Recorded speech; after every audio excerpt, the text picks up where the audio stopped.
Welcome to Empathy Stories, where the power of love, resilience, and human connection takes center stage. Today, we bring you a story that will touch your heart. A tale of a billionaire who defied societal prejudice to give seven sisters not just a home, but a family. Stay tuned for a journey of compassion and transformation that will inspire you.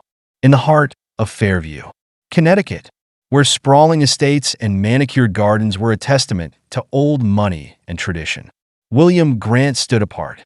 A billionaire known for his sharp business acumen and generosity, William was also a man quietly nursing a deep wound.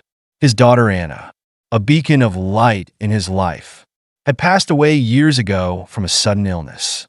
The loss left a void so immense that even the grand halls of his mansion seemed hollow. William's grief was a quiet one, carried in the way he lingered at Anna's untouched room or how he traced his fingers over her photograph on his desk. Yet, despite his sorrow, he carried a reputation as a man of great resolve. It was this resolve that led him, one fateful afternoon, to the Fairview Foster Center, a visit meant to fulfill a charitable obligation but destined to change his life. The Foster Center buzzed with the chatter of children that day.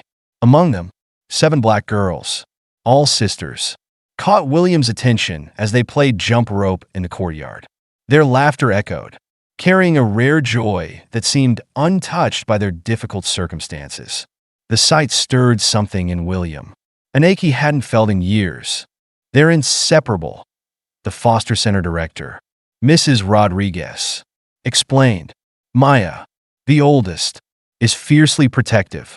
The youngest, Kira, hardly leaves her side. They've been through so much, and finding a home for all 7 of them together has been impossible. Her tone carried both hope and resignation. That evening, back in his study, William spread the girls' photographs across his desk. Maya's steady eyes, Jasmine's shy smile, and little Kira's wide-eyed wonder stared back at him. For the first time in years, he felt his heart stir with a sense of purpose. He glanced at Anna's photograph, as if seeking her guidance. "What would you think?" "Anna," he murmured. "Could we share this home with them? Could I share my love?" The decision wasn't easy. As a white man adopting 7 black girls, William knew the challenges that lay ahead. Fairview was not the progressive haven it often prided itself on being. Whispers would follow them at every charity gala and school function. There would be questions, assumptions, and outright prejudice.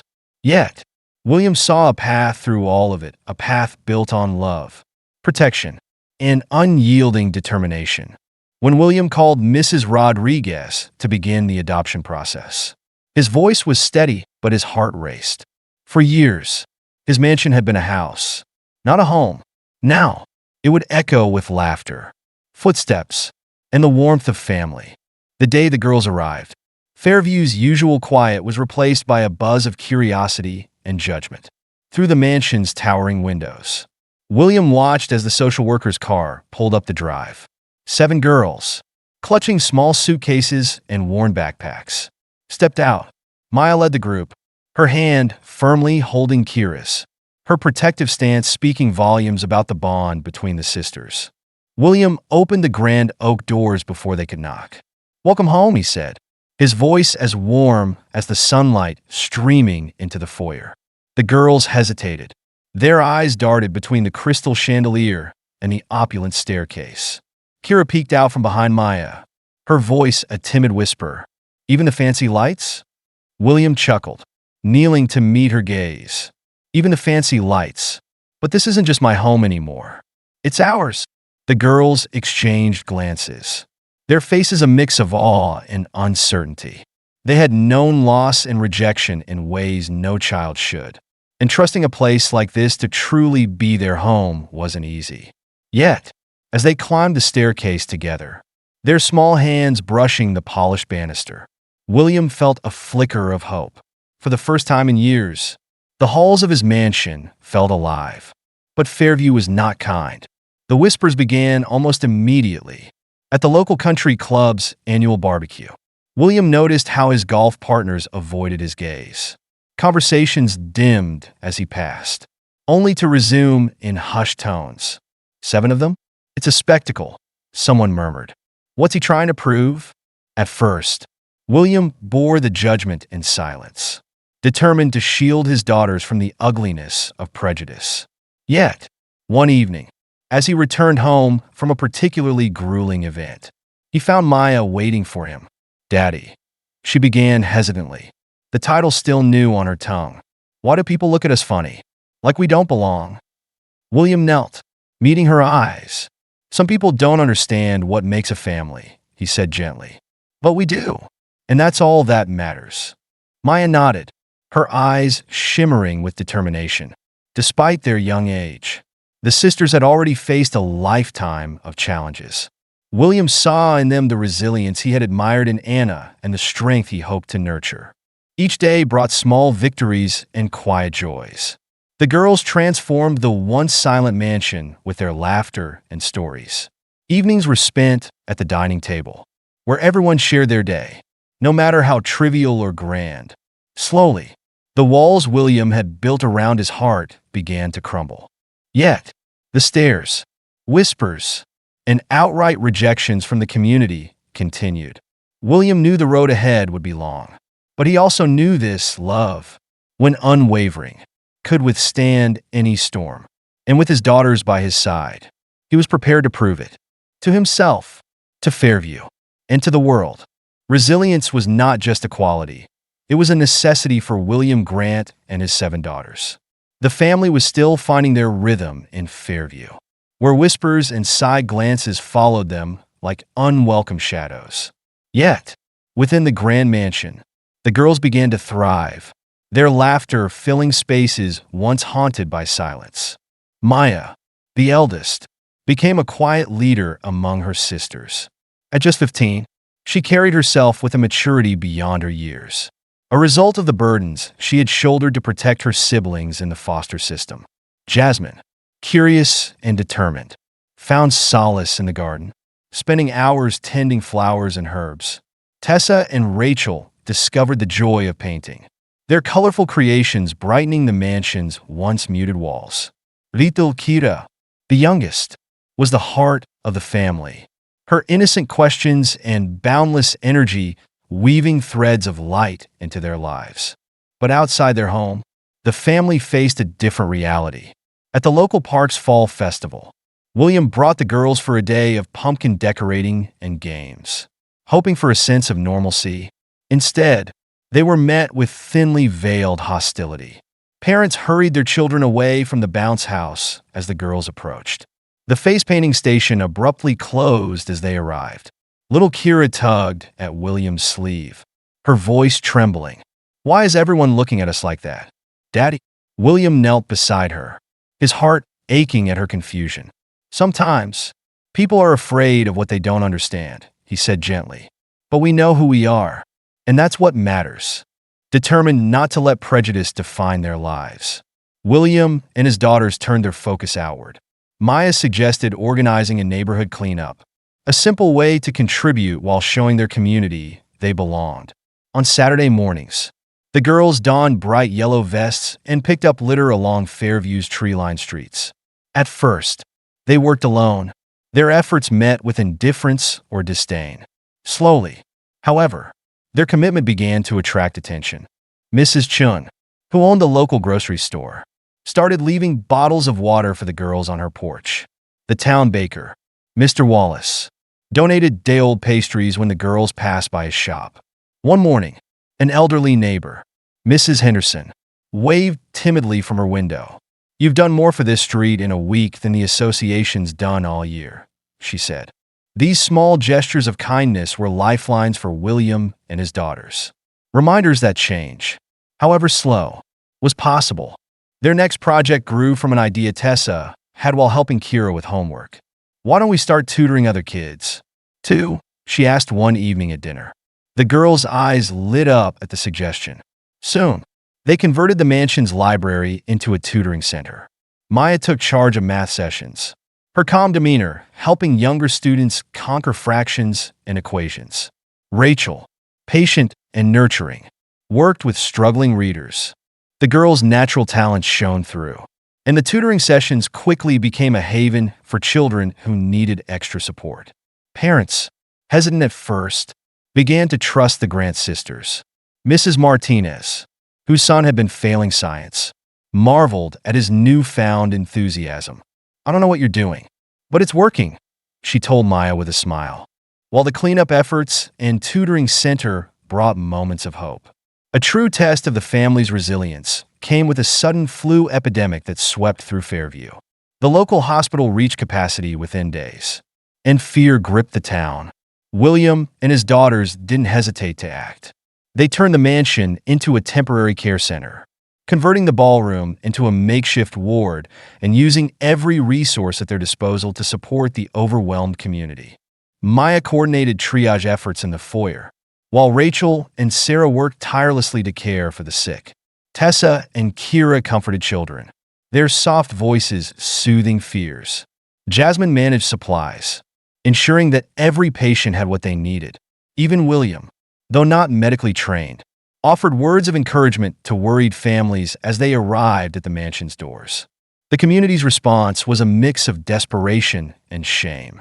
Among those seeking help were familiar faces, neighbors who had once turned their backs on the Grants. Mrs. Patterson, a vocal critic of William's adoption, arrived with her feverish grandson. Tears streamed down her face as Maya examined the boy. "I don't deserve your kindness," she whispered. Maya met her eyes, her voice steady. "Everyone deserves kindness," she said. "That's what our dad taught us." As the days turned into weeks, the Grant family's efforts became a beacon of hope for Fairview. The mansion, once seen as a symbol of intrusion, transformed into a sanctuary.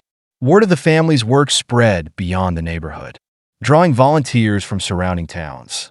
Doctors, nurses, and local businesses offered their help, inspired by the Grant example. When the flu crisis finally subsided, the community was forever changed. Fairview began to see William and his daughters not as outsiders, but as the heart of their town. Mrs. Henderson, the elderly neighbor who had once avoided them, now brought flowers to the mansion each week. Children ran up to the Grant sisters on the street, eager to share their school achievements. Even the staunchest critics found themselves reconsidering their views. For William, the transformation was bittersweet. He knew their journey was far from over, but in the resilience of his daughters, he saw the seeds of lasting change. Their love, compassion, and unyielding determination had begun to turn the tide. As he watched Kira skipping through the garden, her laughter ringing like a bell, William felt the weight of his past grief lift ever so slightly. Hope had taken root in Fairview, and it was growing stronger every day. Fairview was not the same town it had been when William Grant first brought his 7 daughters home. The whispered judgments and sidelong glances that had followed them everywhere were gradually being replaced by something deeper, something resembling respect. But the journey toward true redemption and unity would demand one final trial, a reckoning that would test not only the Grant's resilience, but also the very fabric of the community. The turning point came one crisp autumn afternoon, when the Grants hosted a public press conference at the community center. The room buzzed with local reporters, curious neighbors, and even representatives from nearby towns. Maya, the eldest daughter, stepped forward first, though her hands trembled slightly as she gripped the podium. Her voice was clear and steady. "When our father adopted us, he gave us more than a home," she began, her words carrying the weight of their shared journey. "He gave us hope, but that hope was tested every day by those who believed we didn't belong." As she continued, describing the prejudice they had endured, the room fell silent. Rachel followed, speaking about the failed welcome gala and the cruel whispers that had haunted them at every turn. "We could have let the hatred make us bitter," she said, her voice breaking. "Instead, our father taught us to respond with kindness and service." The sisters shared stories of their cleanup drives, tutoring sessions, and the flu epidemic that had united the town in its darkest hour. Tessa spoke about the love and strength their father had instilled in them. He showed us that real strength isn't about fighting back. It's about standing tall and helping others, even when they don't accept you. Their words were raw, honest, and filled with a grace that left the room in tears. Even the community's most vocal critics sat in quiet reflection. By the time the press conference ended, it was clear that the grants had touched more hearts than anyone had expected. The event made headlines across the state. "Family overcomes prejudice with acts of kindness," one article proclaimed. Another described the sisters as beacons of hope in a divided community. Letters of support poured in from around the country, and the family's story became a symbol of resilience and forgiveness. Despite the growing warmth toward the grants, there were still those who clung to their prejudices. The neighborhood association, led by its president, Mr. Peterson, continued to file complaints, citing concerns about the stability of the household. But these efforts began to ring hollow in the wake of the family's public service and the outpouring of support they had received. It was at a town hall meeting that the community's redemption truly began. William, standing tall beside his daughters, addressed a packed room. His voice was calm but firm as he made a simple yet profound request. "This community has shown remarkable growth," he began, looking around at the faces before him, "and we believe in being part of its future. But for that future to be built on fairness and trust, there must be accountability." The room fell silent as William continued. "The leaders of the neighborhood association, those who tried to drive my family away, must step down." Gasps rippled through the crowd. Mr. Peterson and his fellow association leaders shifted uncomfortably in their seats. For years, they had wielded power unchecked, their decisions shaping the town's social hierarchy. Now, their actions were being called into question in a way they had not anticipated. One by one, neighbors stood up to speak. Mrs. Chun, the grocer who had once left water bottles for the girls, spoke first. "These children have done more for this town than any of us," she said, her voice trembling with emotion. "They've shown us what true character looks like. It's time we did the same." Others followed, sharing stories of how the grants had touched their lives. The tide was undeniable when a vote was called to remove the neighborhood association leaders.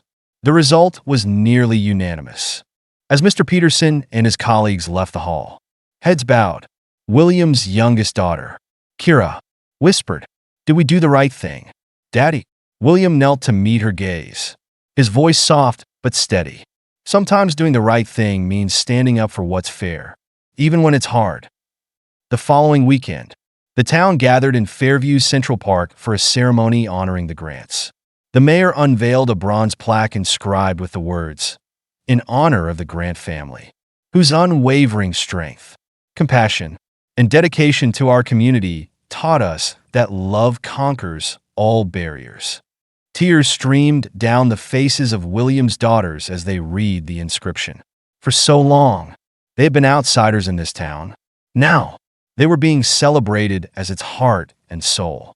Neighbors who had once avoided them now embraced them warmly.